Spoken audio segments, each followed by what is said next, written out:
ये मूवी सच्ची घटना पर आधारित है। अब कहानी शुरू होती है साउथ ऑस्ट्रेलिया से, जहां हमें दो पुलिस वाले नजर आते हैं जो उस हाईवे पर पेट्रोलिंग के लिए आए हुए हैं। वो हाईवे से गुजर रही गाड़ियों की स्पीड चेक कर उनका चालान बनाते हैं। तभी उन्हें एक ट्रक दिखाई देता है जो उसी हाईवे से बड़ी स्पीड से गुजर रहा था, जिसे ओवर स्पीड समझकर वो दोनों पुलिस वाले उस गाड़ी का पीछा करते हैं। लेकिन वो दोनों को तो किसी तरह उस गाड़ी वाले से फाइन लेना था। दरअसल वो गाड़ी वाला और स्पीड में नहीं था, फिर भी वो उस पर फाइन लगाना चाहते थे। वो दोनों जब उस गाड़ी को रोकते हैं तो हम लोग देखते हैं कि वो ट्रक किसी और का नहीं बल्कि मिक का था, जो अपने नए शिकार के लिए वहाँ हाईवे पर घूम रहा था। जैसा कि हमने इसके पहले पार्ट में देखा था कि मिक किस तरह ऑस्ट्रेलिया के वॉल्फ क्रीक आए हुए टूरिस्ट को कितनी बेरहमी से अपना शिकार बनाता था। जब वो गाड़ी रोकता है तो वो दोनों पुलिस वाले उसे और स्पीड के कारण उसका चालान काट देते हैं। लेकिन मिक बताता है कि वो अपनी गाड़ी को लिमिट में चला रहा था। उन पुलिस वालों को उसकी गाड़ी में खून नजर आता है तो वो बताता है कि वो सुअर का शिकार करता है। लेकिन वो दोनों उसकी कोई बात नहीं सुनते हैं और कहते हैं कि तुम्हारी गाड़ी बहुत पुरानी है, इसे अब कभी मत चलाना और ना ही हमें कभी इस हाईवे पर नजर आना। और वो पुलिस वाले उससे चालान थमाकर उससे फाइन लेकर वहाँ से चले जाते हैं। जहाँ रास्ते में वो दोनों मिक की बेवकूफी का मजाक बनाते हैं और उनमें से एक पुलिस वाला जो कार चला रहा था उसे तो मिक की हालत देखकर बड़ा मजा आ रहा था। तभी इसी बीच देखते हैं कि उस पुलिस वाले पर मिक पीछे से गन से शूट कर देता है, जिससे उसकी सिर के टुकड़े टुकड़े हो जाते हैं। ये सीन देखकर वो साथी पुलिस वाला उस कार को कंट्रोल करने की कोशिश करता है, लेकिन वो कार क्रैश हो जाती है और मिक भी वहाँ पर पहुँच जाता है और उस घायल पुलिस वाले को वापस से उस कार में बैठा देता है और उसे वो चालान देकर उसे मार देता है और उस गाड़ी को आग लगाकर वहाँ से चला जाता है। फिल्म की कहानी बढ़ती है आगे, जहाँ हमें एक जर्मन कपल को देखते हैं जो एक ट्रिप पर जाने वाले हैं और वो लोग उस ट्रिप के लिए वॉल्फ क्रीक ही जाने वाले हैं। इसके लिए वो बहुत सारी तैयारी करते नजर आ रहे हैं। वो लोग इस ट्रिप को लो कॉस्ट ट्रिप बनाना चाहते हैं और वो इस दौरान काफी पैसे बचाएंगे और वो लिफ्ट मांगकर अपनी मंजिल पर पहुंचने के लिए निकल पड़ते हैं। जहां रास्ते से बहुत सारी कार्स वहां से गुजर जाती हैं, लेकिन उन्हें कोई भी लिफ्ट नहीं देता है। लेकिन तभी वहां पर एक ट्रक आता है जो रुक जाता है। लेकिन इसी बीच एक और कार वहां पर आती है जो उन कपल्स को लिफ्ट दे देता है और उन्हें वहां से अपनी मंजिल पर पहुंचा देते हैं। और वो लोग वॉल्फ क्रीक में बहुत ज्यादा एंजॉय करते हैं और फिर वहां एंजॉय करते करते रात हो जाती है और वो वहां से निकलने के बारे में सोचते हैं। लेकिन उनके लिए कोई कार नहीं रोकता है तो वो लोग रात वहीं स्टे करने का सोचते हैं और वो लोग वहां पर एक टेंट लगाकर वहीं आराम करने लगते हैं। वहीं एक और अपने अगले शिकार के लिए घूम रहे मिक को उस कपल की टेंट की लाइट से पता चलता है कि वहां उसे अपना शिकार मिल जाएगा और वो उनकी तरफ आगे बढ़ता है और उनके टेंट के पास आकर उन्हें बताता है कि वो यहाँ पर रात नहीं गुजार सकते, क्योंकि यहाँ रात गुजारना लीगल नहीं है। ये एक नेशनल पार्क है जहाँ अगर तुम्हें रेंजर ने पकड़ लिया तो अच्छा खासा फाइन भरना पड़ेगा। और वो उन्हें अपने साथ सिटी ले जाने के बारे में कहता है, लेकिन वो कपल उसके साथ जाने से मना कर देते हैं और कहते हैं कि वो कोई गलत काम नहीं कर रहे हैं जिससे लोगों को कोई फर्क पड़े। कैटरीना को मिक का बिहेवियर कुछ अजीब लगता है तो वो कटगर को पुलिस को कॉल करने के बारे में कहती है। इस बात से नाराज होकर मिक कटगर को चाकू से बेरहमी से हमला कर देता है, जिससे वो घायल हो जाता है। और इसी बीच मिक कैटरीना को भी नुकसान पहुंचाने की कोशिश करता है और उसके साथ रेप करने की कोशिश भी करता है। इस बीच कटगर मिक पर पीछे से हमला करता है, लेकिन घायल कटगर मिक से ज्यादा देर तक नहीं लड़ पाता है और मिक कटगर को कैटरीना के सामने ही बहुत बुरी तरीके से पीटने लगता है और इसके बाद वो कटगर के सिर को काट देता है। और ये सीन देखकर कैटरीना बुरी तरह से कांपने लगती है और वो बेहोश हो जाती है। आगे जब उसको होश आता है तो वो अपने आप को बंधा हुआ पाती है, जहाँ उसे मिक नजर आता है जो कटगर की बॉडी को काट रहा था। ये देखकर कैटरीना को अपनी जान को भी खतरा नजर आता है और वो किसी तरह वहाँ से अपने आप को आजाद करा लेती है और घायल कंडीशन में वो हाईवे की ओर भागने लगती है। लेकिन मिक भी उसका पीछा करता है, लेकिन कैटरीना किसी तरह मिक को चकमा दे देती है और वहाँ से भागने लगती है। मेन रोड पर पहुँचने पर उसे एक कार नजर आती है जिसमें एक पॉल नाम का इंग्लिश टूरिस्ट होता है, जो कैटरीना की ऐसी हालत देखकर उसकी मदद करता है और उसे अपने साथ कार में बैठा लेता है। लेकिन वहाँ पर मिक भी आ जाता है तो पॉल गाड़ी को स्टार्ट कर भागने लगता है, क्योंकि मिक उससे भी अपनी गन से फायर कर रहा था और किसी तरह वो दोनों अपने आप को बचाते हैं और भागते हैं। लेकिन कुछ दूर जाने पर उनकी गाड़ी एक पेड़ के पास आकर रुक जाती है और तभी वो देखते हैं कि मिक भी वहाँ पर आ चुका है और वो उन पर फायर करता है, लेकिन किसी तरह नीचे झुककर अपने आप को बचा लेता है। लेकिन वो देखता है कि कैटरीना को वो गोली लग चुकी है और जिसकी बहुत दर्दनाक मौत हो चुकी है। और पॉल भी अब पूरी तरह डर जाता है, क्योंकि कैटरीना का मुंह बहुत बुरी तरह से उधड़ चुका था। पॉल वहाँ से भागने की काफी कोशिश करता है, लेकिन मिक उस पर ताबड़तोड़ गोलियां चलाता है। लेकिन पॉल फिर एक बार बचने में कामयाब होता है और भागते भागते बहुत दूर आ जाता है, जहाँ पर वो कैटरीना की लाश को एक जंगल में ही छोड़कर वहाँ से आगे बढ़ता है। और कुछ ही दूर पर उसे एक हाईवे नजर आता है, पर उसे रास्ता नहीं पता है कि उसे किस ओर जाना चाहिए। तो वो रास्ते पर लिफ्ट मांगने लगता है, लेकिन कोई भी गाड़ी उसकी मदद नहीं करती है। पर वो देखता है कि एक ट्रक आ रहा है और कुछ ही दूर पहले वो रुक गया है और उसमें कोई और नहीं बल्कि मिक ही था जो उसकी तरफ तेजी से ट्रक आगे बढ़ाता है। अब पॉल भी अपनी कार को आगे बढ़ाता है जहाँ पर बहुत दूर तक उनका स्ट्रगल चलता है और किसी तरह वो आगे बढ़ता है। लेकिन रास्ते में पॉल को बहुत सारे कंगारू नजर आते हैं जिन्हें पॉल बचाते हुए आगे बढ़ता है, लेकिन मिक उनको कुचल देता है। अब कुछ रास्ता तय करने पर पॉल का पेट्रोल भी खत्म होने लगता है और मिक भी तेजी से उसकी तरफ बढ़ता है, लेकिन पॉल अपनी पूरी पावर लगाकर मिक से बहुत दूर आगे निकल आता है और उसे लगता है कि अब वो सेफ है। लेकिन मिक उसकी कार का टायर पंक्चर कर देता है जिससे उसकी कार अनबैलेंस होकर एक खाई में गिर जाती है, लेकिन पॉल बच जाता है। अब मिक उसके ट्रक को भी उस खाई में फेंक देता है, लेकिन पॉल इस बार भी अपने आप को बचा लेता है और किसी तरह उस जंगल में भागने लगता है। अब चलते चलते पॉल पूरी तरह से थक जाता है और कुछ दूर आने पर उसे कुछ नजर नहीं आता है और वो वहीं बेहोश होने लगता है। लेकिन वो देखता है कि वहीं पास में एक घर है जहाँ किसी तरह दरवाजे के पास जाकर वो फिर से बेहोश हो जाता है और जब उसकी नींद खुलती है तो वो देखता है कि लील और जैक नाम के एक बूढ़े कपल ने उसे शरण दी है और उसका ध्यान रख रहे हैं। और तभी जब वो कपल और पॉल खाना खा रहे होते हैं तभी वहाँ मिक भी आ जाता है, जिसकी आवाज सुनकर पॉल बुरी तरह डर जाता है। जब जैक बाहर जाता है तो वो देखता है कि मिक भी बाहर ही है और वो पॉल को अपने आप के हवाले करने के बारे में कहता है, लेकिन जैक उसे वहाँ से जाने का कहता है और मिक भी उसकी बात मान लेता है और वहाँ से चला जाता है। लेकिन पॉल जैक को बताता है कि वो इतनी आसानी से उसका पीछा नहीं छोड़ेगा क्योंकि वो एक खतरनाक शिकारी है और पॉल उन्हें सारी बातें बताता है, जिस पर जैक कहता है कि अगर वो यहाँ पर वापस आया तो उसे हम लोग मिलकर खत्म कर देंगे। लेकिन जब जैक अपनी गन की गोलियां लेने एक कमरे में जाता है और कबर्ड खोलता है तो मिक उसे पीछे से हमला कर बड़े बुरे तरीके से मार देता है और गन की आवाज सुनकर लील भी उसी कमरे में आ जाती है। वो लील को भी खत्म कर देता है और ये सब देखकर पॉल पैदल ही अपनी जान बचाकर भागता है और मिक भी जैक के घोड़े को लेकर पॉल का पीछा करने लगता है। आगे हम देखते हैं कि पॉल को भागते भागते रात हो चुकी है और मिक भी उसका पीछा करते हुए आ जाता है और पॉल को हंटर से मारने लगता है और इसी बीच पॉल बेहोश हो जाता है। अब जब उसे होश आता है तो वो अपने आप को बंधवा पाता है, जहाँ मिक उसे बताता है कि तुम अगर उस लड़की की मदद नहीं करते तो मैं तुम्हें नहीं मारता, क्योंकि ऑस्ट्रेलिया में रास्तों में रुकना नहीं चाहिए, ना ही किसी के लिए कार रोकनी चाहिए, इसलिए तुम्हें इसकी सजा जरूर मिलेगी। और मिक उसकी जीभ काटने ही वाला होता है तभी पॉल उसे जोक सुनाने लगता है। वो उसका ध्यान बांटने लगता है और मिक को भी ये बात अजीब लगती है। मिक उसे पूछता है कि वो कहाँ से है तो पॉल बताता है कि वो इंग्लैंड से हैं और एक ऑस्ट्रेलियाई सॉन्ग गाने लगता है, जिससे मिक भी इम्प्रेस हो जाता है और पॉल को ड्रिंक ऑफर करता है और पॉल के एक हाथ को खोल देता है जिससे कि वो ड्रिंक पी सके। और मिक पॉल को बचने के लिए एक रास्ता बताता है और कहता है कि अगर उसने ऑस्ट्रेलियन हिस्ट्री से संबंधित 5 सवालों के जवाब दे दिए तो मैं तुम्हें आजाद कर दूंगा, और साथ में ये भी बताता है कि अगर तुमने एक भी जवाब गलत दिया तो तुम्हारी एक अंगुली काट दूंगा। और पॉल भी उसकी बात मान जाता है क्योंकि पॉल हिस्ट्री का ही स्टूडेंट था। पॉल शुरू के 2 सही जवाब दे देता है, लेकिन पॉल तीसरा जवाब भी सही दे देता है, लेकिन मिक को वो गलत लगता है जिससे वो उसकी एक अंगुली काट देता है और अब पॉल उसे यहाँ से जाने देने का कहता है। लेकिन मिक कहता है कि अगर उसने उसका अगला जवाब सही दे दिया तो वो उसे जाने देगा। और मिक पॉल से क्रिकेट से रिलेटेड एक सवाल पूछता है, लेकिन पॉल को जवाब मालूम होते हुए भी वो सही जवाब नहीं देता है। ऐसे ही वो चौथा सवाल भी गलत बता देता है। अब मिक उसकी एक और अंगुली काटने के लिए आगे बढ़ता है और पॉल कहता है कि उसके दूसरे हाथ की अंगुली काटे जो हाथ बंधा हुआ था, और मिक ऐसा ही करता है जिससे अब पॉल के दोनों हाथ खुल जाते हैं। और मिक अब ड्रिंक लेने चला जाता है और मौका मिलते ही पॉल पास ही पड़ी एक हथौड़ी उठा लेता है और उसके आने पर पॉल उसे यहाँ से जाने का पूछता है तो मिक बताता है कि यहाँ से कोई भी जिंदा नहीं गया है और तुमने मेरे शिकार को यहाँ से भगा दिया तो अब उसकी जगह तुम्हें ही लेनी पड़ेगी। अब पॉल भी समझ जाता है कि मिक उसे यहाँ से आगे जाने नहीं देगा, तो मौका मिलते ही मिक को हथौड़ी से अटैक कर वहाँ से भाग जाता है और भागते भागते बेसमेंट में पहुँचता है, जहाँ पर उसे बहुत सारी लाशें नजर आती हैं जिनकी सिचुएशन बहुत ही खराब हो रही होती है, जिन्हें देख वो और डर जाता है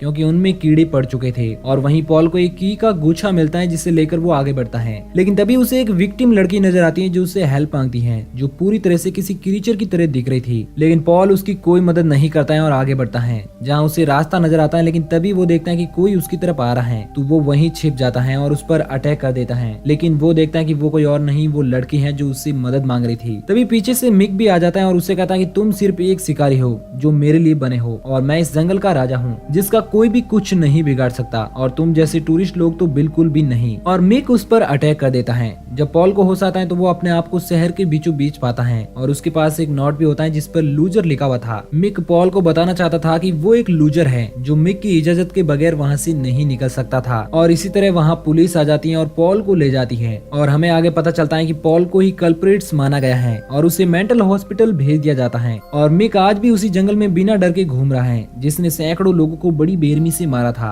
और इसी के साथ ये मूवी यहीं पर एंड हो जाती है। अगर कहानी आपको पसंद आई है तो वीडियो को लाइक और चैनल को सब्सक्राइब भी जरूर कर देना। वीडियो को अंत तक देखने के लिए आपका बहुत बहुत शुक्रिया।